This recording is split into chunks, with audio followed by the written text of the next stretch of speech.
pengertian akad istisna yaitu menurut Fatwa DSN MUI nomor 06 DSN MUI strip 20, yaitu akad jual beli dalam bentuk pemesanan pembuatan barang tertentu dengan kriteria dan persyaratan tertentu yang disepakati antara pemesan, pembeli atau mustahni dan penjual, pembuat atau penjual atau sani. Nah, ketentuan untuk penjual, penyatuan dan segmentasi akad. Yang pertama, bila suatu akad istisna mencakup sejumlah aset pengakuan dari setiap aset sebagai suatu akad yang terpisah jika proposal telah diajukan untuk setiap saat. Kedua, setiap aset telah dinegosiasikan secara terpisah di mana penjual dan pembeli dapat menerima atau menolak bagian akad yang berhubungan dengan masing-masing aset tersebut, dan biaya dan pendapatan masing-masing aset dapat diidentifikasikan.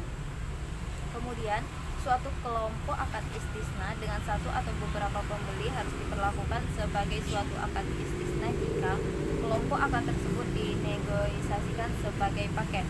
Akad tersebut berhubungan erat sekali. Sebenarnya akad tersebut merupakan bagian dari suatu akad tunggal dengan suatu margin keuntungan, dan akad tersebut dilakukan secara serentak atau secara bersamaan.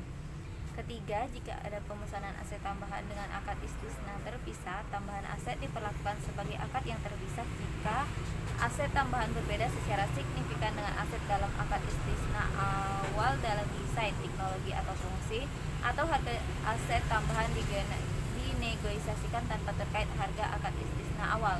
Pendapatan istisna dan istisna paralel. Kemudian ada biaya peroleh istisna yang terdiri dari biaya langsung yaitu bahan baku dan tenaga kerja langsung untuk membuat barang pesanan. Kedua, biaya tidak langsung atau biaya overhead termasuk biaya akad dan praakad. Ketiga, biaya praakad diakui sebagai beban dan diperhitungkan sebagai biaya istisna jika akad disepakati. Namun jika akad tidak disepakati, maka biaya tersebut dibebankan pada periode berjalan. Keempat, biaya perolehan istisna yang terjadi selama periode laporan keuangan diakui sebagai aset istisna dalam penyelesaian pada saat terjadinya. Dan yang kelima, beban umum dan administrasi, beban penjualan serta biaya riset dan pengembangan tidak termasuk dalam biaya istisna. Biaya istisna paralel itu sendiri terdiri atas 4, yaitu biaya barang pesanan sebesar tagihan produsen atau kontraktor kepada entitas. Kedua, biaya tidak langsung yaitu biaya overhead. Yang ketiga, biaya akibat produsen atau kontraktor tidak dapat memenuhi kewajibannya apabila ada. Dan biaya istisna paralel diakui sebagai aset istisna dalam penyelesaian pada saat diterimanya tagihan dari produsen atau kontraktor sebesar jumlah tagihan. Nah, untuk penyelesaian awal, jika pembeli melakukan pembayaran sebelum tanggal jatuh tempo dan penjual memberikan potongan-potongan tersebut sebagai pengurangan pendapatan istisna. Pengurangan pendapatan istisna akibat dari awal piutang istisna dapat sebagai potongan secara langsung dan dikurangkan dari piutang istisna pada saat pembayaran, atau penggantian atau reimbursed kepada pembeli sebesar jumlah keuntungan yang dihapuskan setelah menerima pembayaran piutang secara keseluruhan. Nah, untuk perubahan pesanan dan tagihan tambahan itu sendiri, pengaturan pengakuan dan pengukuran atas pendapatan dan biaya istisna akibat perubahan pesanan dan tagihan. Yang pertama, nilai biaya akibat perubahan pesanan yang disepakati oleh penjual dan ditambahkan ke pendapatan istisna dan biaya istisna. Kedua, jika kondisi pengenaan setiap tagihan tambahan yang dipersyaratkan dipenuhi, maka jumlah setiap biaya tambahan yang ditimbulkan oleh setiap tagihan akan menambah biaya istisna, sehingga pendapatan istisna akan berkurang jumlah penambahan biaya klaim tambahan.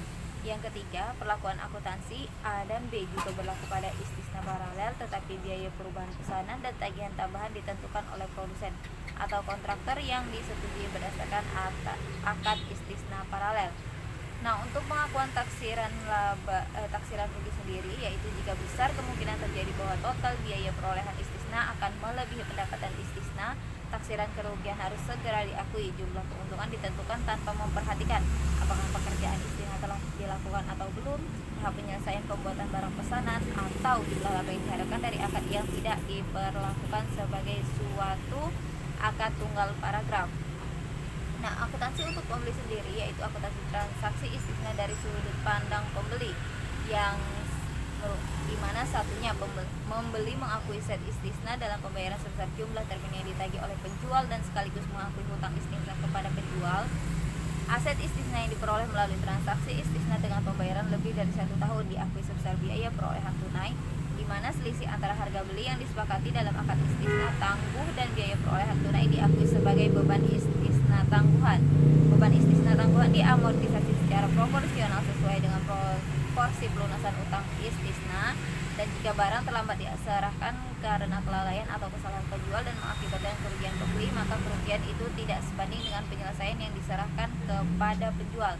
Jika kerugian tersebut melebihi catatan pembayaran, maka selisihnya akan diakui sebagai piutang tempo kepada penjual dan jika diciptakan piutang. Nah, itulah tadi penjelasan mengenai akad istisna. Lebih dan kurang saya mohon maaf, dan apabila ada suara-suara mengganggu karena saya rumahnya dekat pinggir jalan, saya mohon maaf. Saya akhiri, wassalamualaikum warahmatullahi wabarakatuh.